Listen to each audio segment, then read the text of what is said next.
This video is all about my thoughts on male circumcision. I have actually been asked by quite a few people through my YouTube channel, in my emailing list and on Instagram to actually make a video about this. To me, this is a subject that we really need to be looking at. There is an incredible documentary on, I'm pretty sure it's on Netflix. Actually, it's called American Circumcision. So I really invite you to go and look at that as well. So that speaks a lot about medically what happens on the male organ. And today I'm going to speak about energetics and also some practicalities. So first of all, the man's penis is, when a boy is born, he has an internal organ. So his penis is an organ that is internally, it's there, it's internal. When you circumcise it, you create it as an external organ. So as a creator, whatever you believe in, whether it's God, goddess, universe, a creator, created our human bodies. The penis as an internal organ, what happens beautifully is on the inside, like underneath the foreskin, you have healthy bacteria that is produced so that, takes in part to help clean, not that you do not need to clean the penis, not at all, but there is a part of it that the healthy bacteria is there for a reason, to help kill off bacteria that could be harmful, and this also equates to the female body.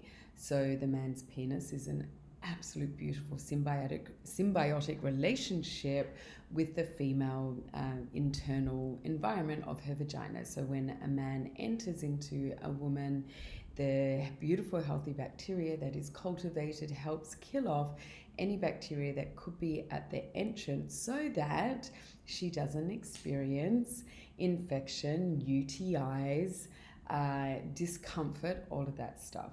Also too, there's a self-lubrication as an internal organ, that you have this beautiful lubrication that also supports entrance, penetration.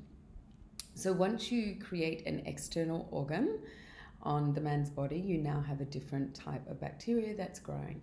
What's also happening is, as soon as a little boy is circumcised, he then grows up with his penis being desensitized. The man's penis is designed to be more sensitive than the female vagina because he needs to enter into the body of the woman. So he needs to be sensitive. He needs to have consciousness of being sensitive, to slow down, take his time. Male circumcision is not just a violence towards the masculine, it's a full-on violence towards the feminine as well. Because as the boy grows up and he has underwear, his own hands, clothing, friction, it's desensitizing the end of his penis. So in the cut, they lose between 20 to 100,000 nerve endings, which are now not there. So he's less sensitive. This equates to the female cervix becoming pounded through a circumcised penis. Pounded not because the man's so unconscious, but because he doesn't have the sensitivity that his body is designed to have to enter into the portal of the feminine. So there's a loss of nerve endings. There's the turning into an external organ. What you're also doing is you're severing the mother wound. You're severing into the connection to the female, to the feminine, which the first person is the mother. So imagine this baby that's been nurtured inside of the womb, and all of the heartbeat, the blood, the warmth, they come out, they're breastfed, they are held, hopefully. They're only, a couple of days old. They're going to be held each time they cry. They're going to be, sleeping with their mother. And 3 days in, boom, they are hurt. They go into trauma.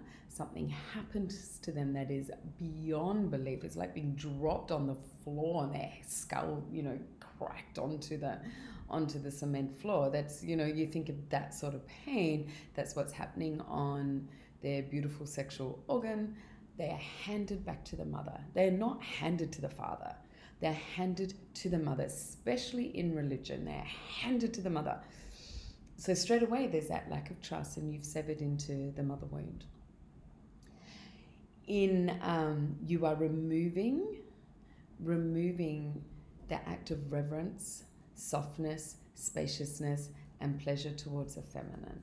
There are texts stating that in the Jewish religion that men were circumcised so that they could become closer to God, so that their attention was taken away from pleasure towards a woman. So it's also a complete act towards the feminine to disempower the feminine from pleasure, to make pleasure wrong, and that the way to God is studious study and control and fear, as opposed to openness and surrender and lovemaking and finding God through the act of oxytocin and dopamine and the direct line to God, where the eye of the penis meets the eye of the cervix.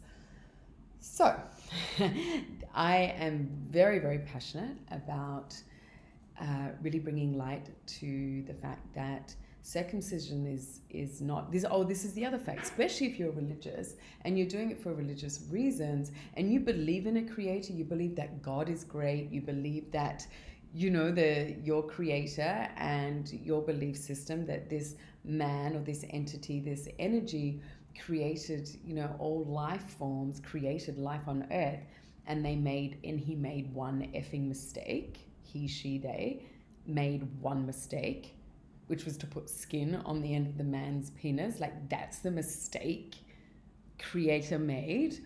Is effing ridiculous. It is not this one mistake. It's a beautiful design, which is also in absolute honor and reverence for the feminine. So circumcision takes away that reverence to the feminine, because you're trying, a man is unconsciously trying to get feeling back into the end of his penis that is designed to be more sensitive. So here's another little piece of information. If you have been circumcised, or two pieces of information. If you have been circumcised, you can grow back your foreskin. It's all just around cell rejuvenation. But also your anus has more pleasurable nerve endings than the tip of your penis, because they've been cut off. So now your anus is more sensitive. So if you have an issue with the fact that your prostate gland is inside of your anus, and you have an issue with the fact that only women's anuses are meant to be penetrated, but men have anuses as well, and they're not to be penetrated, even though men's anuses have more pleasure nerve endings, and they have the prostate gland, which is akin to the sacred area orgasm for the feminine, which is the ejaculatory orgasm. So there's another type of ejaculatory orgasm, fluid ejaculatory orgasm inside of the man's anus. So if you have been circumcised, that's where you're going to find most of your pleasure, because the end of your cock is not so sensitive as it was designed to be and made for. So I invite you to go and check out American Circumcision as the documentary. Who else I would? There's Kim Anami speaks a lot about anti-circumcision, as we, there's lobbies, so many people lobbying against female circumcision. We also need to be lobbying against male circumcision. This age-old sort of belief that, that men often have is like, well, I don't want my penis to look different to my son's. I mean, that's fucked. That's really, really fucked. That is so, like, you're so afraid to have a conversation with your son that you protected him from mutilation, that you can't have that conversation. So a lot of it also comes down, a lot of people get decide to have their sons circumcised because they don't want to fucking well speak to them around hygiene, around sexuality, around hygiene on a part of their body. They're really happy to talk about keeping teeth clean, their ears clean, about having a shower nearly every day, about cleaning your feet. But mothers and fathers don't want to talk about cleaning sexual organs, which is really, really fucking messed up. So it's around shame. Parents will get their children circumcised because they're too ashamed to have a fucking good conversation with their child. The man's appendage is fucking glorious and perfect as it is. It needs to remain sensitive. It needs to remain with this beautiful fluid lubrication and the healthy bacteria that's designed to be in a symbiotic relationship with the feminine.